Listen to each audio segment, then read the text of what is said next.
Muy, pero muy buenas noches. Estamos en esta ocasión para hablar del caso Loan y lo vamos a hacer con el doctor Richard Vallejos, al cual agradecemos como siempre la amabilidad, la predisposición para realizar esta nota.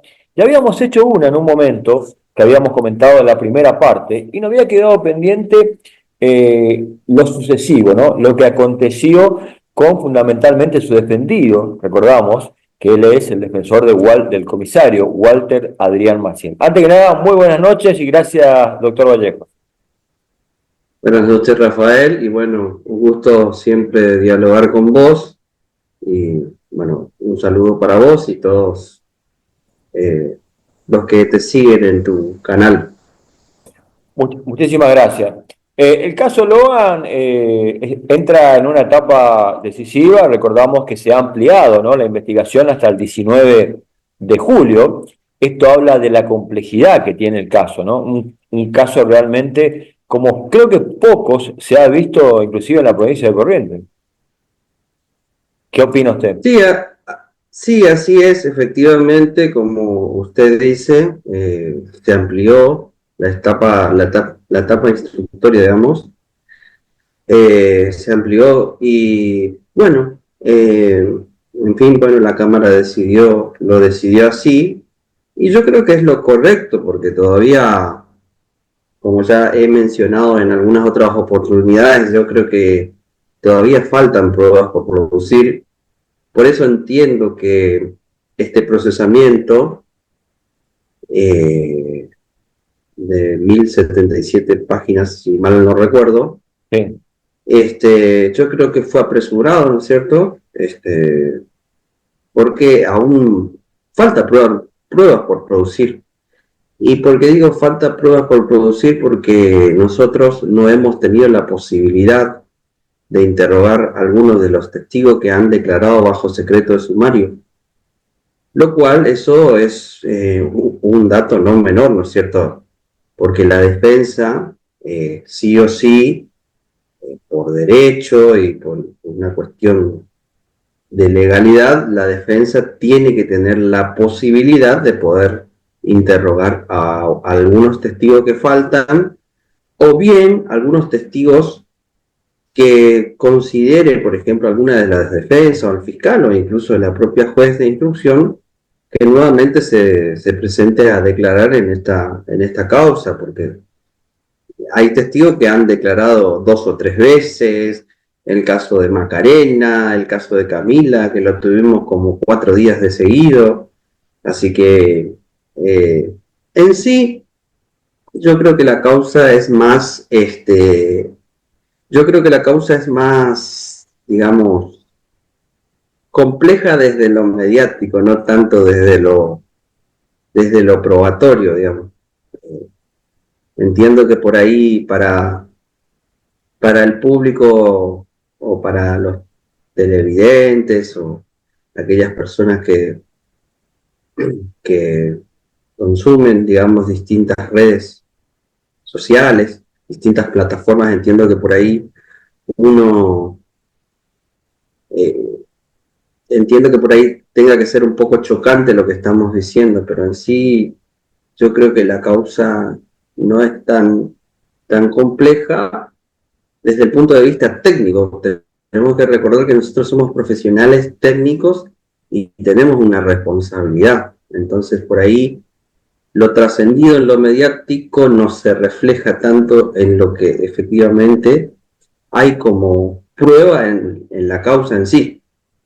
Aparte, también es importante que los tiempos de la justicia quizás no son los tiempos que por ahí la gente quisiera, ¿no? Porque eh, hay que ir con, digamos, con pie de plomo, podemos llamar de alguna manera metafóricamente, hay que hacerlo de la forma ordenada y demás, y los tiempos de la justicia no exigen todo esto para defensa tanto de las personas involucradas como también para las propias víctimas, ¿no?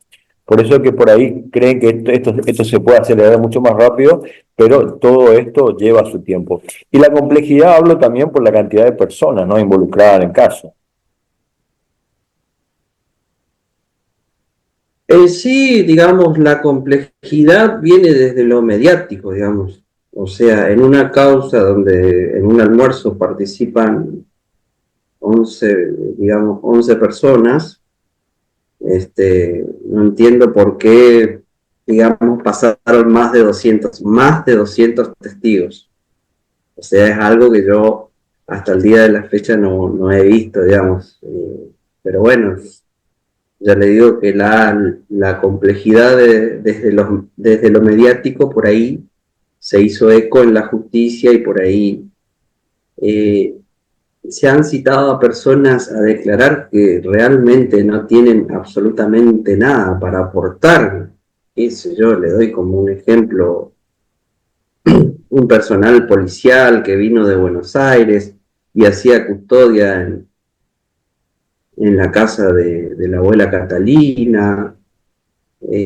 Cuando se le preguntaba, por ejemplo, qué sabe de esta causa, qué tiene para aportar, y el testigo decía, mire, yo la verdad que no tengo nada para aportar porque a mí solo me tocaba hacer consignas, es decir, estar en la puerta y absolutamente nada, o sea, ni siquiera conoce a los imputados, ni siquiera conoce a alguno de las personas que estaban en la mesa, así que eso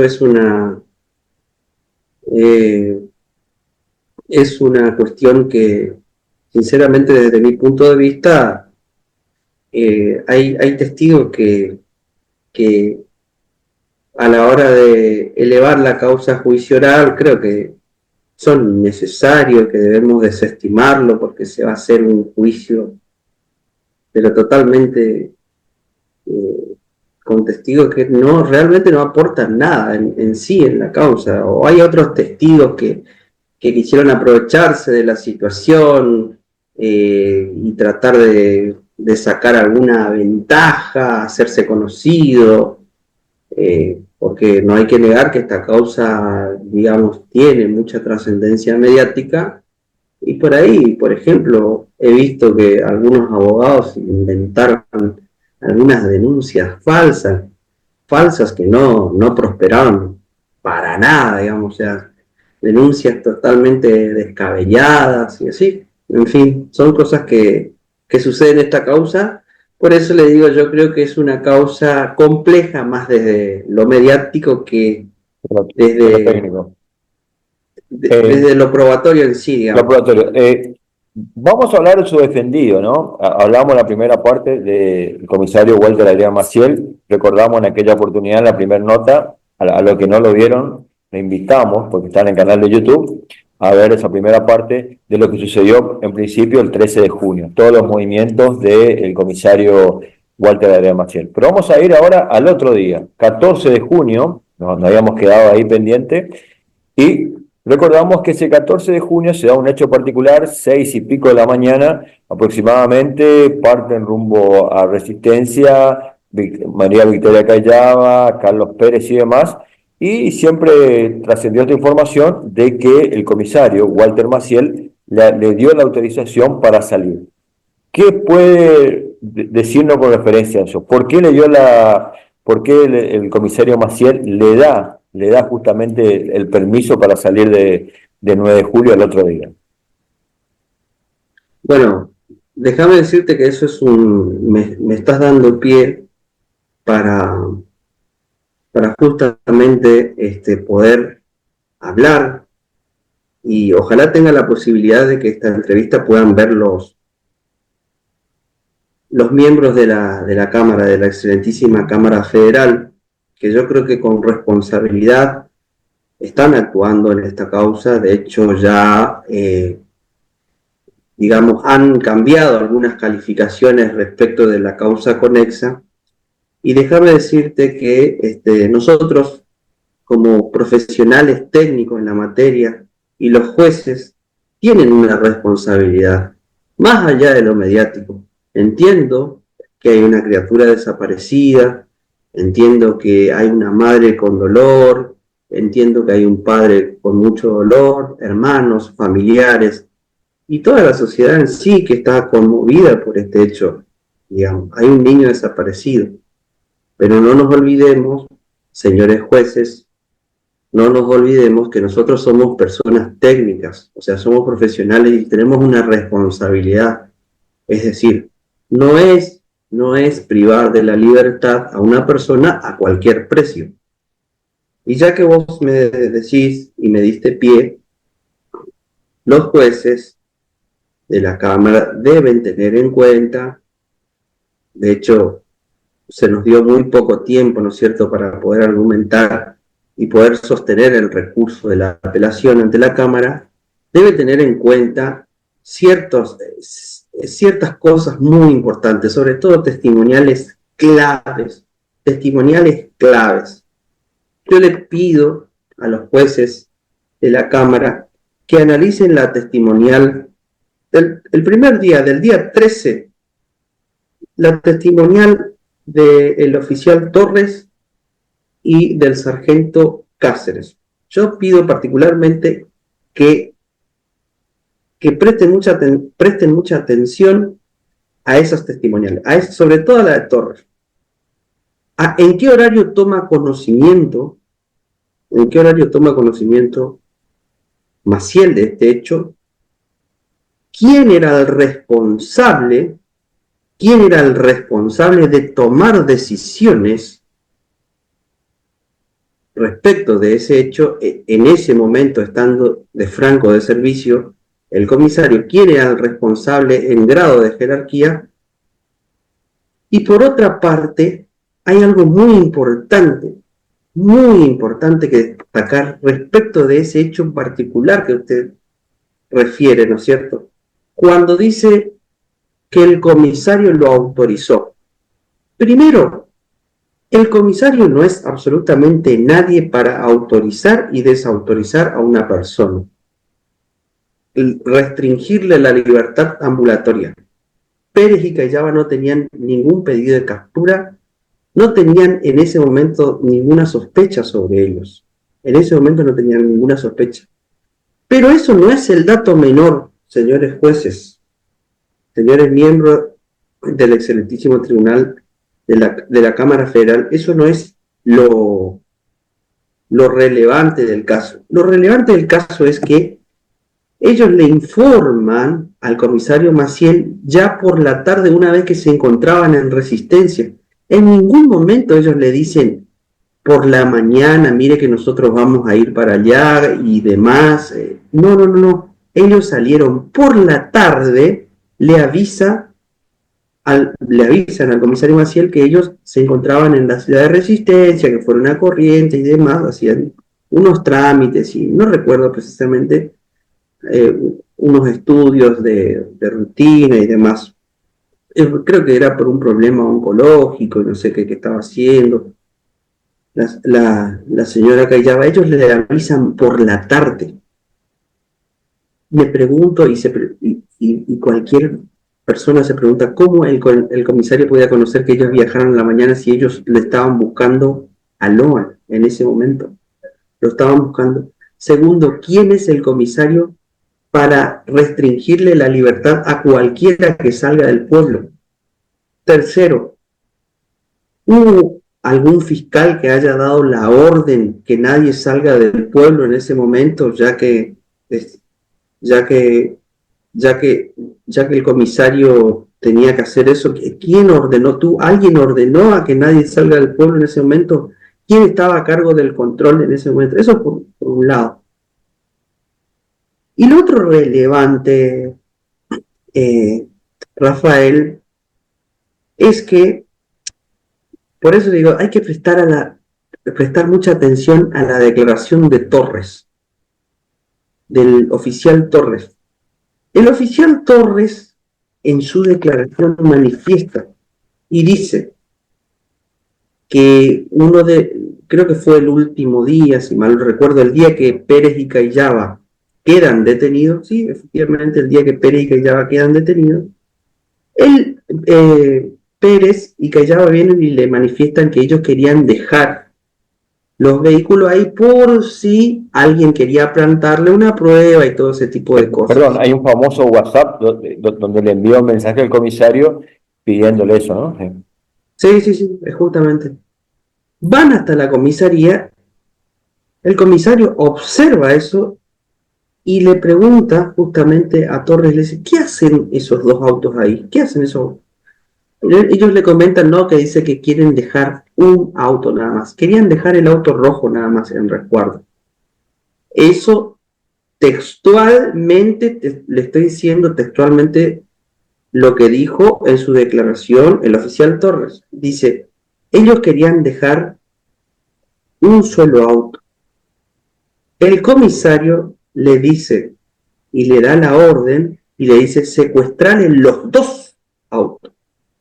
Le comunica al fiscal que se le secuestran los dos autos, que secuestran los dos autos, y le pide al oficial vayan e identifiquen el domicilio de Pérez y Callaba, den la coordenada, la calle exacta, la numeración exacta, para pedir el allanamiento. Esas son las órdenes que le da, eso dice textualmente el oficial Torres en su declaración. Entonces yo le pido a la Cámara, a la excelentísima Cámara, si por ahí tiene la posibilidad de ver esta entrevista, sé que es difícil, que seguramente tienen muchas ocupaciones, pero presten atención a esa parte donde dice, el secuestren los dos vehículos y le da aviso al fiscal. Y ahí dice algo sobre Maciel, dice, se jactaba de haberse salido con la suya. Eso dice textualmente. Pero, perdón, ¿quién se jactaba hacer salirse con la suya? Maciel dice, mirá, estos querían dejar uno y al final me salí con la mía, le secuestramos los dos vehículos. Eso dice textualmente en la testimonial, ¿cómo es? Torres. El oficial Torres. Y luego le pide que vayan e identifiquen el domicilio para pedir el allanamiento de la casa. Ellos hacen esa tarea. Y eso no es eso no es lo más importante aún.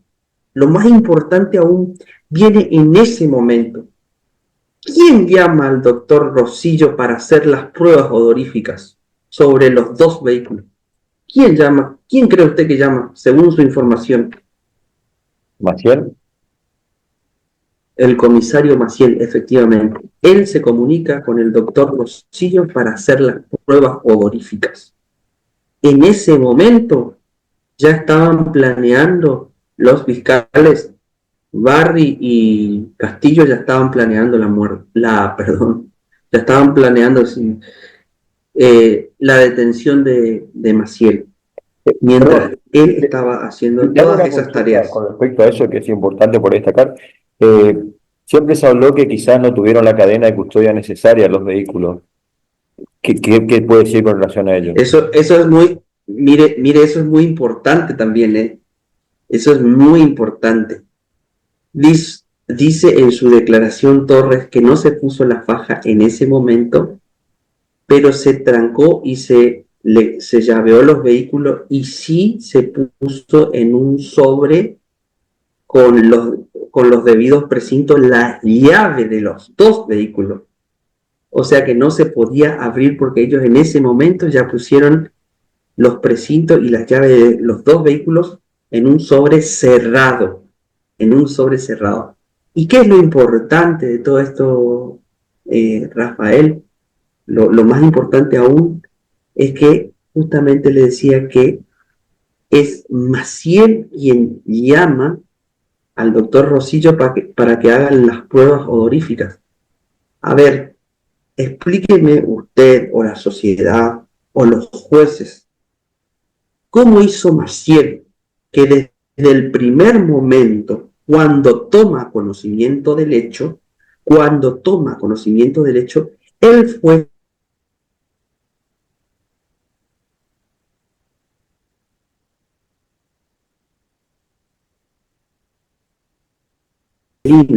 y también a la Laudelina?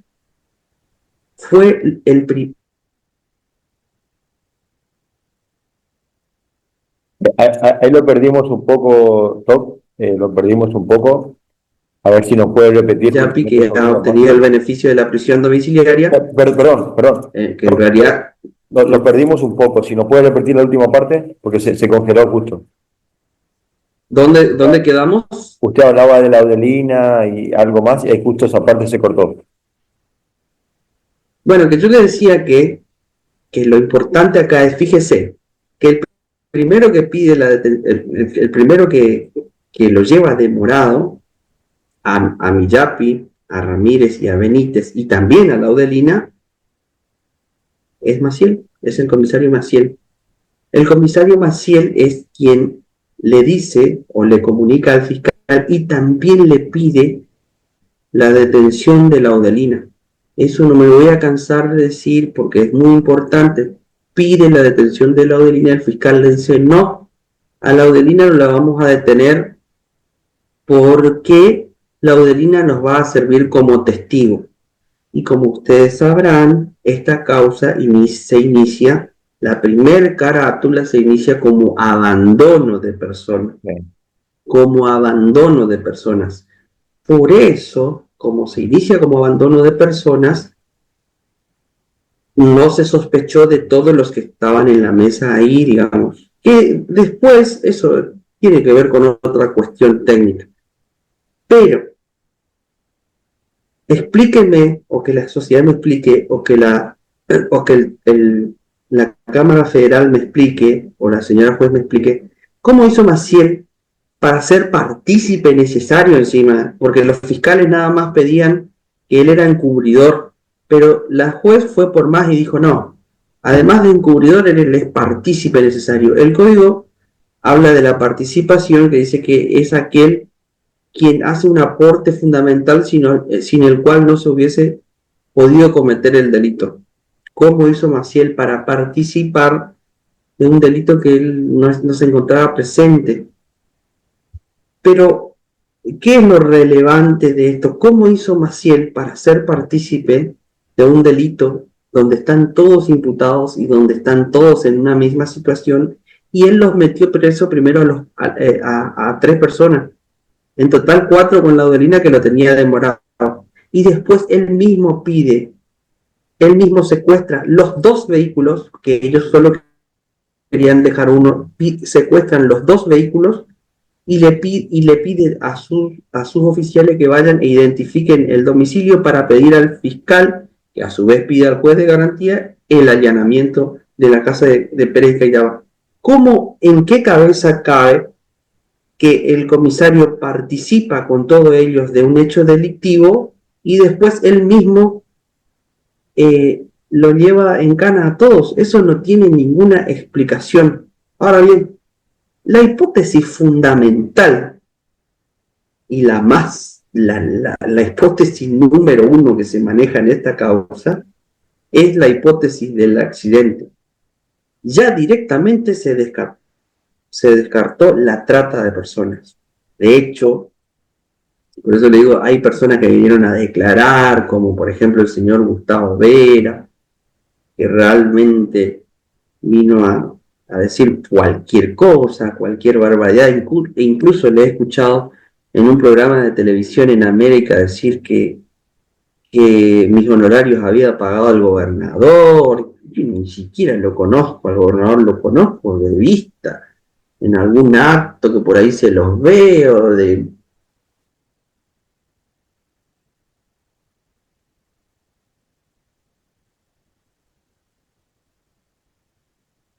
poco me interesa conocerlo.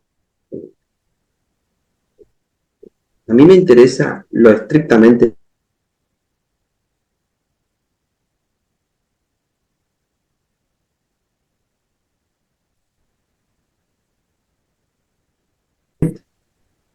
Entonces, me pregunto yo, ¿cómo hizo Maciel para ser partícipe de un hecho fortuito? El accidente es un hecho fortuito.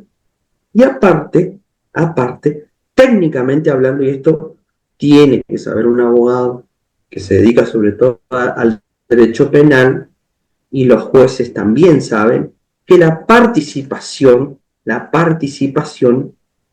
no existe en los delitos culposos. Los delitos tienen que ser dolosos. Si no, hablaba, en un momento el fiscal hablaba de un accidente que podía ser con intención o con dolo, sin dolo. El accidente es culposo. Si no es culposo, ya no es un accidente, ya estaríamos hablando de un homicidio. Si fue un accidente, es un hecho fortuito. ¿Cómo Maciel podía conocer que este señor iba a ir por la ruta y lo iba a chocar a la criatura, que es la hipótesis fundamental que se maneja, y cómo iba a ser partícipe necesario de un hecho fortuito? Le hago, En ningún momento, ninguno de los testigos, y acá hablamos, por ejemplo, de gente muy importante que han investigado el hecho, como por ejemplo el general Rodríguez, como por ejemplo otros investigadores, también el investigador de la Policía Federal, cuando esto tiene que saber la sociedad. Esto es muy importante que la sociedad sepa. Hay un investigador de la Policía Federal que vino exclusivamente a investigar este hecho, ¿no es cierto?, que es Ciares, de apellido Ciares. Pido a la juez que se lo cite a declarar. Cuando le pido una explicación de cómo me vincula el hecho con Maciel, la juez me traba y me dice: eso es una pregunta para el debate.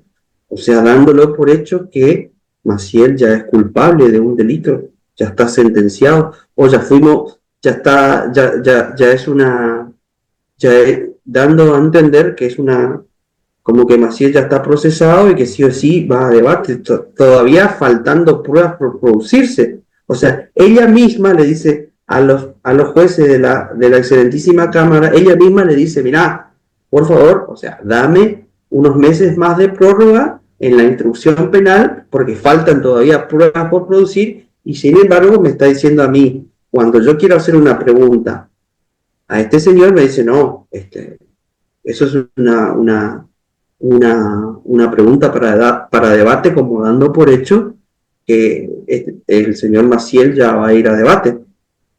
¿Entiende? Esto es algo muy, muy importante, y bueno, declararon gente muy importante en esta causa, pero todavía faltan aún gente por declarar que han declarado bajo secreto de sumario.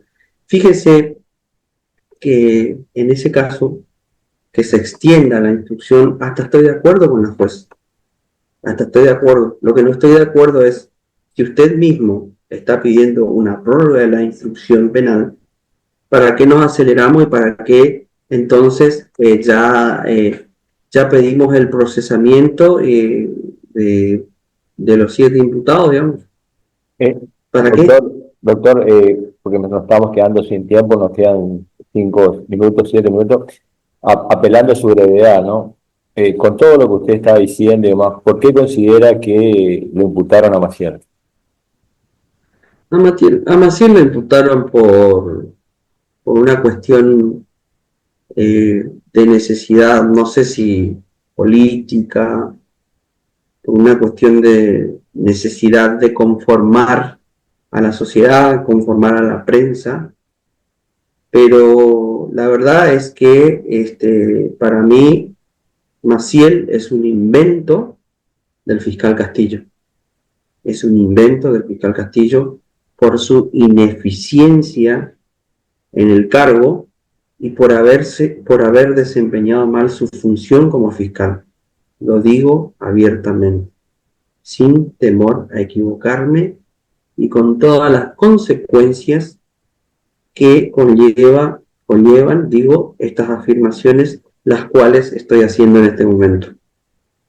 Y usted que tiene la oportunidad, mejor dicho, de hablar con Maciel, ¿qué dice a esta altura? ¿Qué opina Maciel después de tanto tiempo? Lógicamente se encuentra muy angustiado, cualquier persona se encuentra muy angustiado al estar siendo sindicado y acusado, y encima con una prisión preventiva de un delito del cual él no fue partícipe, ni siquiera autor ni coautor, ni absolutamente nada. Ahora bien, uno me puede decir, bueno, pudo haber tenido algunas faltas administrativas o que él no tenía un buen comportamiento con sus compañeros de trabajo.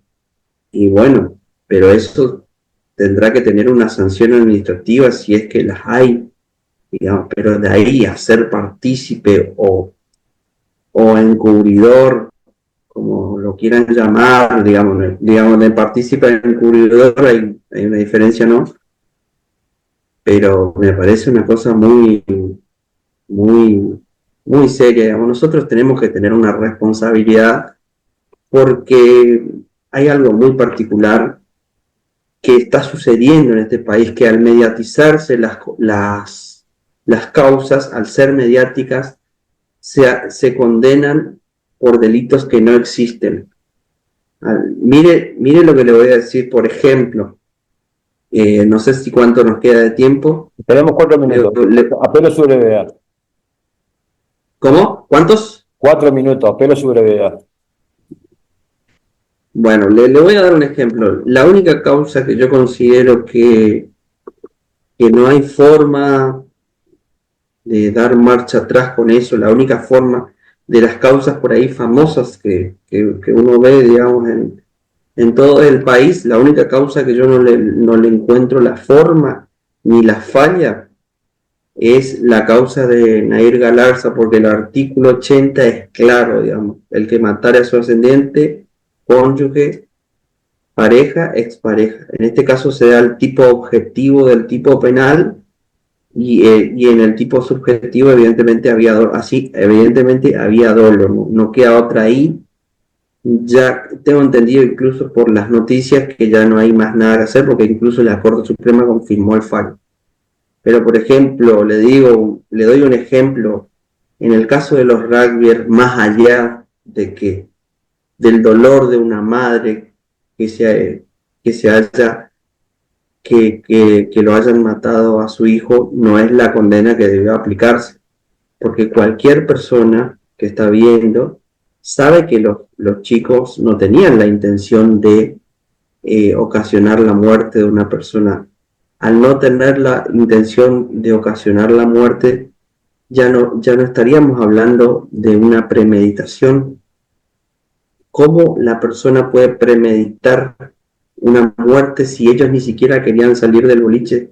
Entonces, se están condenando injustamente, por ejemplo, en la causa Maradona, se están a mí me da una lástima del pobre médico, que se me hace que lo están por terminar condenando por una persona que no se lo podía manejar su conducta, que era alguien que ni siquiera tenía una declaración de insanía. Entonces, estas causas que se mediatizan tienen condenas injustas, y perdone que me haya por ahí excedido un poco en el tiempo. Doctor, no, quedó clarísimo todo. La verdad que muy, muy interesante, muy jugosa. Ha comentado muchos datos, mucha información que por ahí no se conocía, la opinión pública en general y demás, y que me parece que va a ser importante. Y vamos a repasar la declaración de Torres fundamentalmente, ¿no? De alguna manera, una tarea que tenemos. Le agradecemos muchísimo. Seguramente lo vamos a volver a convocar una vez que se conozca el fallo de la Cámara.